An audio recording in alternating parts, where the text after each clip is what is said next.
जय जय तुलसी भगवती सत्यवती सुखदानी नमो नमो हरि परसाणी। श्री वृंदावन श्री हरि शिशु ब्रजनी देहु अमर अंबर जनहित है वृंदावन। ओम श्री तुलसी नमः। आप सभी का हमारे चैनल दिव्य ज्योति पर हार्दिक स्वागत है।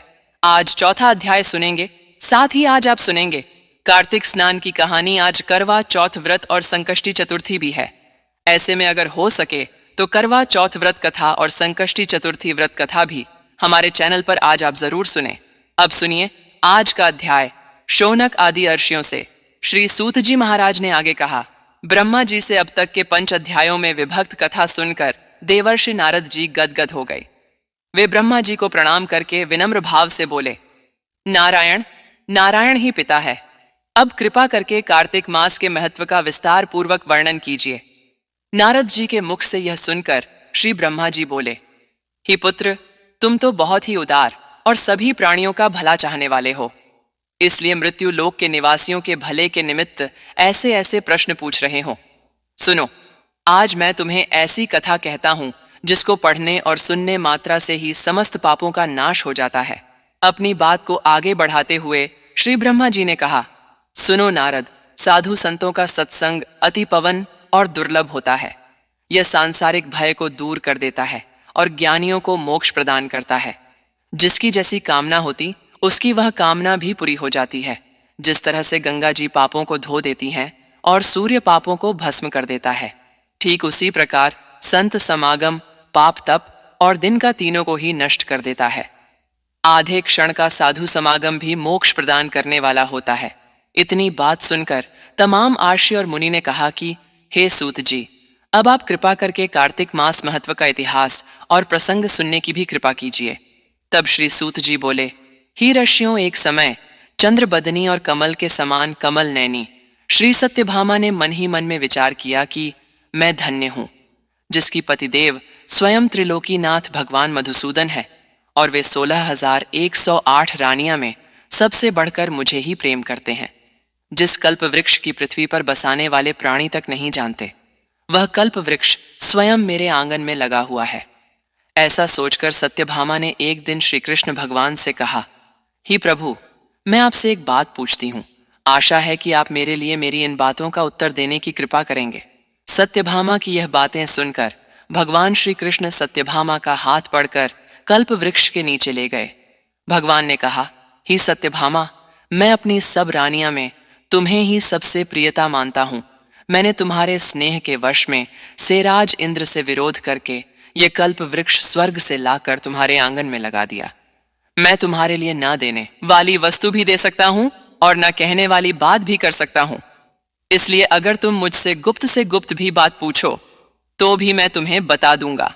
भगवान श्री कृष्ण की बात सुनकर सत्यभामा ने कहा, कृपा कीजिए कि मैंने पूर्व जन्म में ऐसा क्या शुभ कार्य किया था जिससे मुझे आपकी अर्धांगिनी बनने का सौभाग्य प्राप्त हुआ और आपके साथ गरुड़ पर बैठकर ब्रह्मलोक और इंद्रलोक में आने का शुभ अवसर भी मुझे मिल गया। पूर्व जन्म में मैं कौन थी और किसकी कन्या थी, तो आप मुझे विस्तार पूर्वक सुनने की कृपा कीजिए। सत्यभामा की यह बात सुनकर भगवान श्री कृष्ण मुस्कुराकर बोले, ही सत्यभामा, मैं तुम्हें समस्त विस्तार पूर्वक सुनाता हूं। तुम एकाग्र चित्त होकर सुनो। सतयुग के अंत में मायापुर नगर के आतिर कुल में देव शर्मा नामक 4 वेदों 6 शास्त्र और 18 पुराणे का ध्यात एक ब्राह्मण रहा करता था। वह भगवान सूर्य नारायण का अनन्य भक्त था और रात दिन अतिथियों की सेवा में लगा रहता था। उसकी कोई संतान नहीं थी। फिर बड़ी आयु में उसे कन्या हुई जिसका नाम गुणवती रखा गया। देव शर्मा ने अपने एक शिष्य जिसका नाम चंद्र प्रकाश था, उसके साथ अपनी कन्या गुणवती का विवाह कर दिया। चंद्र प्रकाश अपने ससुर की पिता के समान सेवा किया करता था। एक दिन देव शर्मा अपने दामाद को साथ लेकर लकड़ियां काटने वन को गया। वन में उन्होंने इधर उधर फिरते हुए एक महाभयानक राक्षस को देखा।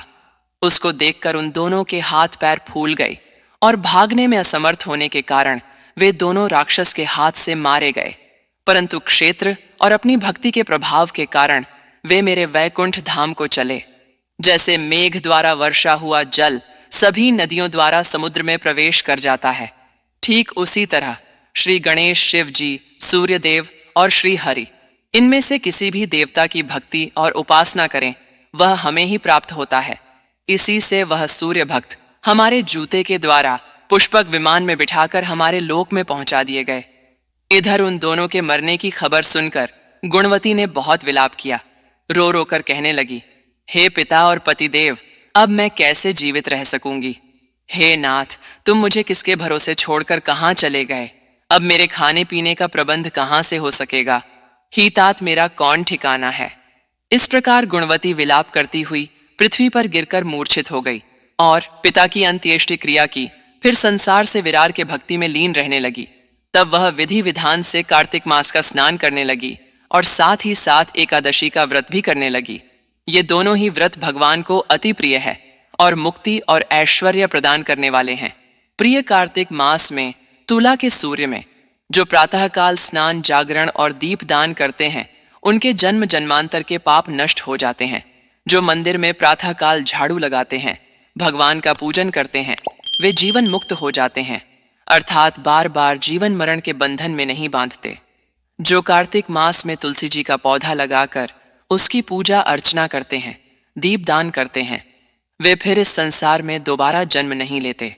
एक दिन पीड़ा में भी दुर्बल शरीर होते हुए वह गंगा स्नान को कष्ट सहते हुए गंगा स्नान करने को गंगा जी में प्रवेश करते ही मारे शीत के उसका सारा शरीर थर थर कांपने लगा और वह शिथिल होकर वहीं गिर पड़ी। उसी समय भगवान विष्णु के दूत सुंदर विमान लेकर आए और उसे विमान में बिठाकर विष्णु लोक को ले गए। यह सब कार्तिक स्नान और व्रत का ही प्रभाव था। त्रेता युग के पक्ष द्वापर युग आया तो पृथ्वी पर कंस जैसे दैत्य ने उत्पाद किया।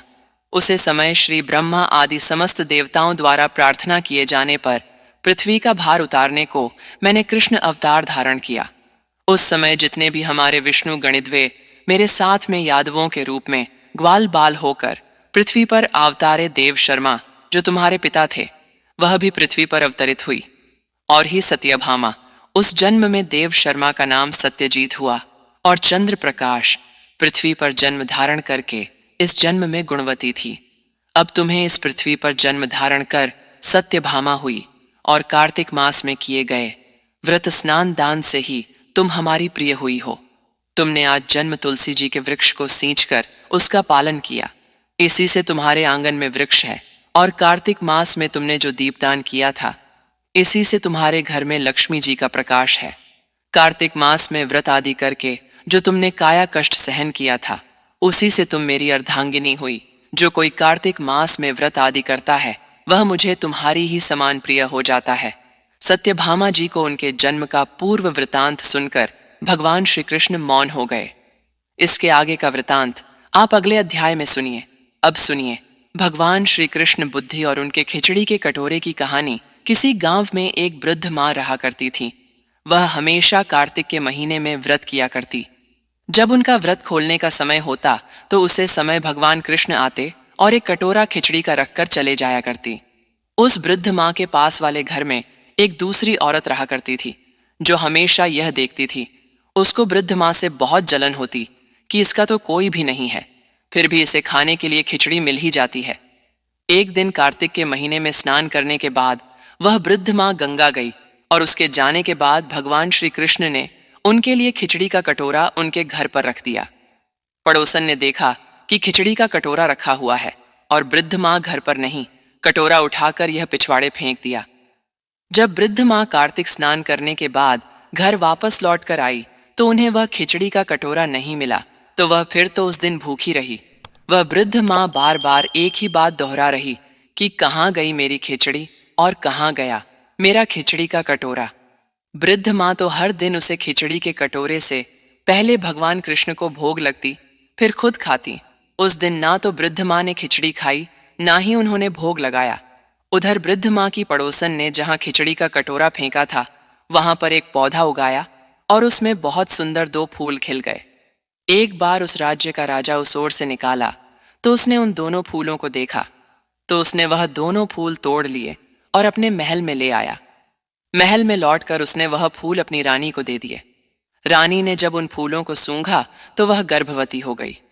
कुछ समय के बाद रानी ने 2 सुंदर पुत्रों को जन्म दिया।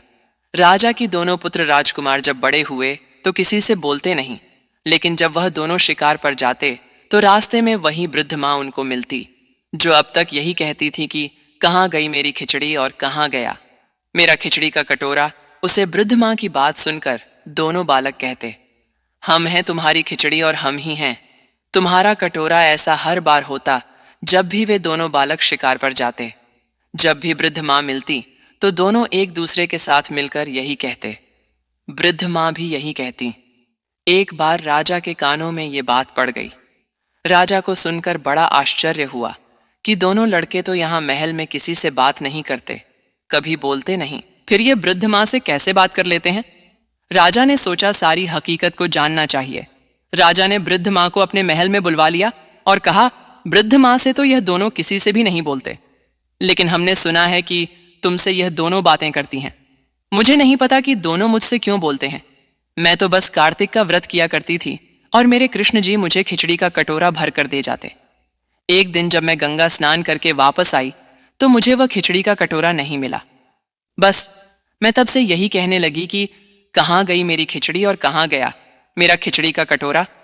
तब उन दोनों बच्चों ने एक दिन सुना तो कहने लगे कि तुम्हारी पड़ोसन ने वे खिचड़ी फेंक दी थी, उसके 2 फूल बन गए। वह फूल राजा तोड़कर ले गए, अपनी रानी को उन्होंने दे दिए। जब रानी ने उन फूलों को सूधा तो हम 2 लड़कों का जन्म हुआ। हमें तो भगवान श्री कृष्ण ने आपके लिए ही भेजा है। सारी बात सुनकर राजा ने वृद्ध माँ को भी महल में ही रहने को कहा। ही कार्तिक महाराज, जैसे आपने वृद्ध माँ की बात सुनी वैसे ही कार्तिक का व्रत स्नान करने वाले सभी भक्तों की सुनना। जो कार्तिक स्नान उन सभी के दुख दूर करना। प्रेम से बोलिए कार्तिक महाराज की जय, भगवान कृष्ण की जय। अब सुनिए गणेश जी की कहानी। एक नगर में एक बूढ़ी औरत रहती थी। इसका एक ही बेटा था और उसे बेटे की शादी हो चुकी थी, जिस कारण घर में बहू आ गई। बुढ़िया देख नहीं सकती थी, लेकिन गणेश जी की बहुत सेवा सत्कार करती। रोज गणेश जी के मंदिर में जाती और उनका फूल धूप दीप से पूजा करती। बुढ़िया माई के सारी उम्र गणेश जी की सेवा में निकली। एक दिन गणेश जी ने विचार किया कि रोज बुढ़िया माई मेरी सेवा करती है, मेरी पूजा करती है, क्यों ना मैं इसे कुछ दे दूं। तो गणेश जी ने विचार किया बुढ़िया माई से मिलने का। जब वह बूढ़ी औरत गणेश जी के मंदिर आई तो गणेश जी उसके सामने प्रकट हो गए और कहने लगे, है बुढ़िया माई, मैं तेरी सेवा से प्रसन्न हुआ, तेरी पूजा से मैं बहुत ही खुश हूं। तू अपने मन का कोई वरदान मुझसे मांग ले, मैं तुझे वरदान जरूर दूंगा। बढ़िया में कहने लगी, भगवान मुझे कुछ भी ना चाहिए। तब गणेश जी बोले, नहीं नहीं, मेरा मन तेरे को कुछ देने को है तो जरूर मांग। बुढ़िया ने कहा, भगवान मुझे तो कुछ मांगना ही नहीं आता। गणेश जी कहने लगे, कोई बात नहीं, तू अपने बहू बेटे से पूछ ले और कल मांग लेना। बुढ़िया, मैं अपने घर पर आ गई। उसने अपने बेटे से पूछा कि गणेश जी ने मुझे कुछ मांगने को कहा है, वह मुझे कुछ देना चाहते हैं, तो तू ही बता मैं क्या मांगू। गणेश जी ने कहा कि मैं जो मांगूंगी वह मुझे जरूर देंगे, इसलिए बेटा तू ही बता मैं गणेश जी से क्या मांगू। तो बेटा कहने लगा, गणेश जी से तू बहुत सारी धन दौलत मांग ली। बुढ़िया माई मन में विचार करने लगी कि बेटा नहीं, धन दौलत की कहाँ है, पर धन दौलत मेरे किस काम की है, क्यों ना मैं बहुत से जाकर पूछ लूं। तो उसने बहू के पास जाकर कहा, बहू, मुझे गणेश जी ने कुछ वरदान मांगने के लिए कहा है, अब तू ही बता कि मैं क्या मांग लूं। तो बहू के पास में कोई संतान नहीं थी। उसने अपने मतलब की चीज सासू को बताई और कहा, मां जी, आप पोता और पोती मांग ले। बूढ़ी औरत ने सोचा कि यह तो मेरे किसी काम के नहीं है, क्यों ना मैं अपनी पड़ोसन को पूछूं। मैं पड़ोसन के पास में गई और बोली, गणेश जी ने मुझे दर्शन दिए और कहा है कि कुछ भी मांग ली, अब तू ही बता मैं क्या मांगू। मेरा बेटा धन मांगने को कहता है तो मेरी बहू पोता मांगने को कहती है, तू ही बता मैं क्या मांगू। पड़ोसन बोली, ना तू धन मांग ना पोता मांग, तेरे जीवन के थोड़े से दिन बचे हैं, ऐसा कर तू अपनी आंखें मांग ले। बूढ़ी औरत को पड़ोसन की बात भी रास ना आई। उसने कहा, यह भी मेरे मतलब की कोई चीज नहीं, मेरी जिंदगी के थोड़े से दिन बचे हैं, आंखों को लेकर क्या ही करूंगी। बूढ़ी औरत सोचने लगी, क्यों ना ऐसा कुछ मांगू जिससे मेरा बेटा भी खुश, मेरी बहू भी खुश हो जाए और मेरा मतलब की चीज भी हो। अगले दिन पूजा की थाली लेकर बुधिया में रोजाना की तरह गणेश जी के मंदिर गई। गणेश जी ने बुढ़िया को आते देखा, तभी बुढ़िया के सामने प्रकट हो गए और बोले, मांग, तू क्या मांगना चाहती है। बुढ़िया ने कहा, हे गणेश भगवान, आप सच में मेरे से प्रसन्न हैं और मुझे वरदान देना चाहते हैं तो मुझे आंखें दो जिससे मैं सोने के कटोरे में पोते को दूध पीता देखूं। सुहाग दो, निरोगी काया, 2 करोड़ की माया, 2 बेटा बेटा पोता, पड़पोता भाई और भतीजे और भरा पूरा परिवार। दो और परिवार को सुख दो, सुख के बाद परिवार को मोक्ष दो और मुझे कुछ नहीं मांगना। गणेश जी हैरान हो गए। उन्होंने कहा, हे बूढ़ी औरत तो बहुत ही चालक निकली। मैं तुमसे कहा था कि कुछ मांग ली और इसने कहा कि मुझे तो कुछ नहीं आता मांगना, पर एक ही बात में इसने तो इतना कुछ मांग लिया। गणेश जी ने कहा, मैं तेरी सेवा से प्रसन्न हूं और तूने जो मांगा है सब प्राप्त हो जाएगा। इतना कहकर अंतर्ध्यान हुए। बुढ़िया माई ने जो भी मांगा उसे सब कुछ मिल गया। गणेश जी, महाराज कार्तिक, स्नान और कार्तिक माह में जो भी तुम्हारी इस कथा को सुने पड़े उसे बुढ़िया माई की तरह सब कुछ प्राप्त हो जाए। जैसे बुढ़ी माँ को प्राप्त हुआ वैसे सबको प्राप्त हो। बोलो भगवान गणेश की जय। उम्मीद करती हूँ ये वीडियो आपको पसंद आई होगी। वीडियो को लाइक करके चैनल दिव्य ज्योति चैनल को सब्सक्राइब जरूर करें।